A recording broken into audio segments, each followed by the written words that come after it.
आज Doubtnut app download करें। Doubtnut पर अपने सभी गणित, रसायन विज्ञान, भौतिक विज्ञान और जीव विज्ञान के डाउट्स का करो सफाया। बस प्रश्न की फोटो खींचो, एक ही प्रश्न को क्रॉप करो और तुरंत वीडियो सोल्यूशन पाओ। अभी डाउनलोड करें। हाय स्टूडेंट्स, सवाल हमें दिया गया है व्हीटस्टोन सेतु क्या है, इसकी संतुलन अवस्था के लिए प्रतिबद्ध किरचॉफ के नियम से याद करो। ठीक है, तो देखिए हम लोग सबसे पहले देखते हैं व्हीटस्टोन सेतु क्या है। ये देखिए, ये एक चित्र है व्हीटस्टोन सेतु का। ठीक है, जिसमें हम लोगों ने 4 प्रतिरोध का उपयोग किया गया है, जिसमें से ये जो R वाला प्रतिरोध है वो अज्ञात है। P Q हमारा मान प्रतिरोध है। ठीक है, S जो मेरा परिवर्ती प्रतिरोध है, इसको हम लोग परिवर्तित करते हैं। ठीक है, G जो है मेरा एक धारामापी का उपयोग किया गया है। तो जो व्हीटस्टोन सेतु होता है उसके उपयोग से हम लोग अज्ञात प्रतिरोध का मान ज्ञात कर सकते हैं। ठीक है, तो ये देखिए परिपथ है जिसमें E मेरा क्या है, यहाँ पे E विद्युत वाहक बल यहाँ पे दिया जा रहा है विभवांतर। ठीक है, परिपथ में धारा I प्रवाहित हो रही है जो बिंदु A से विभाजित होकर I1 और I2 में बढ़ रहा है। ठीक है, बिंदु B पर ये I1 धारा I3 और IG में बढ़ रहा है और I2 धारा यहाँ से IG आ रहा है और I4 निकल रहा है। तो कुल धारा हमको I1 बाहर निकल रहा है। ठीक है, अब हमसे पूछा इसका संतुलन का अवस्था के लिए प्रतिबंध क्या होगा। ठीक है, प्रतिबंध पूछा है संतुलन अवस्था के लिए।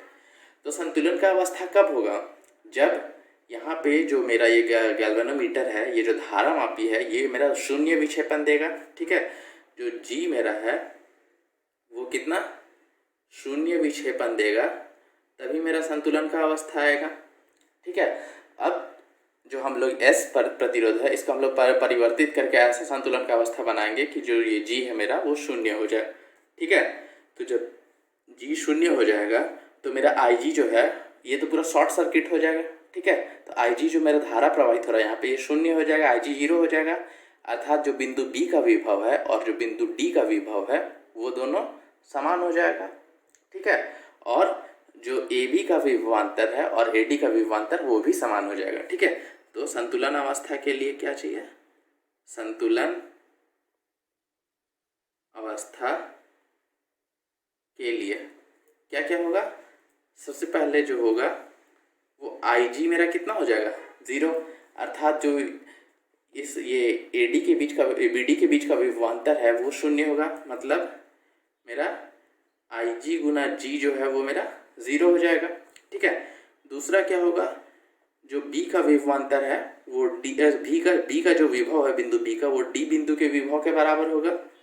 और तीसरा क्या हो जाएगा, जो मेरा विभवांतर है VAB का वो समान हो जाएगा VAD के विभवांतर के बराबर। ठीक है, तो अब देखिए यहाँ से हम लोग क्या देखते हैं, IG तो मेरा 0 हो गया। ठीक है, तो यहाँ से I1 हम लोग क्या लिख सकते थे, I1 बराबर I1 जो टूट रहा है I3 जोड़ IG में। ठीक है, तो ये इससे क्या निष्कर्ष निकलता है, I1 बराबर मेरा I3 हो जाएगा।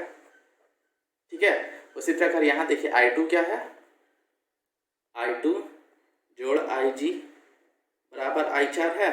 ठीक है, IG यहाँ से आ रहा है, I2 यहाँ से आ रहा है, दोनों मिलकर I4 बन रहा है।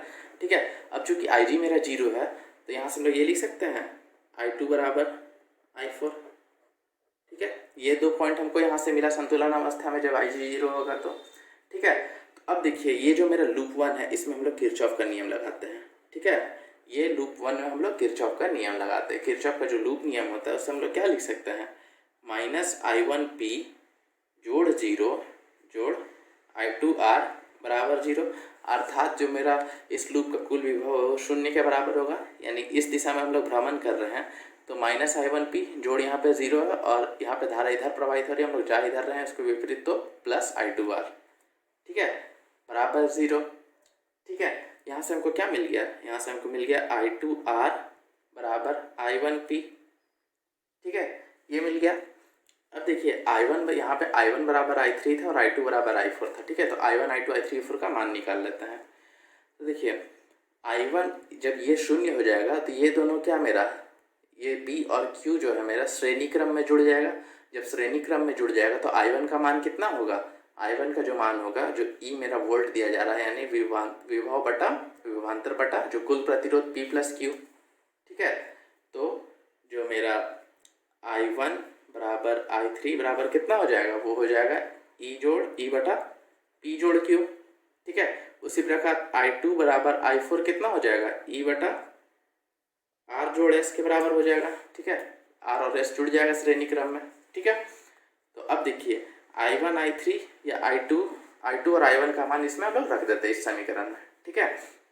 तो I1P यानी E बटा P जोड़ Q गुना P बराबर I2 का मान कितना है E बटा R जोड़ S गुना R, ठीक है। ये रख दिए। देखिए E मेरा कट गया, ठीक है, E कट गया। देखिए अब हम लोग इसका तिर्यक गुणनफल करते हैं, ठीक है। P गुना R यानी PR जोड़ PS बराबर क्या हो जाएगा PR जोड़ RQ, ठीक है। ये गुणनफल करके हम लोग लिख दिया। अब देखिए PR मेरा कट गया, ठीक है। बचा कितना, बचा मेरा PS बराबर RQ, ठीक है। या फिर हम लोग इसको लिख सकते हैं P बटा Q बराबर R बटा S। तो यही जो मेरा चारों प्रतिरोधों के बीच में संबंध है, यही मेरा संतुलन के अवस्था का प्रतिबद्ध है, ठीक है। यही हो गया हमारा आंसर, ठीक है। कक्षा 6वीं से 12वीं से लेकर नीट, IIT, JEE वो एडवांस के लेवल तक 1 करोड़ से ज्यादा छात्रों का भरोसा। आज ही डाउनलोड करें डाउटनेट ऐप या व्हाट्सएप करें अपने सारे डाउट्स 8400 400 400 पर।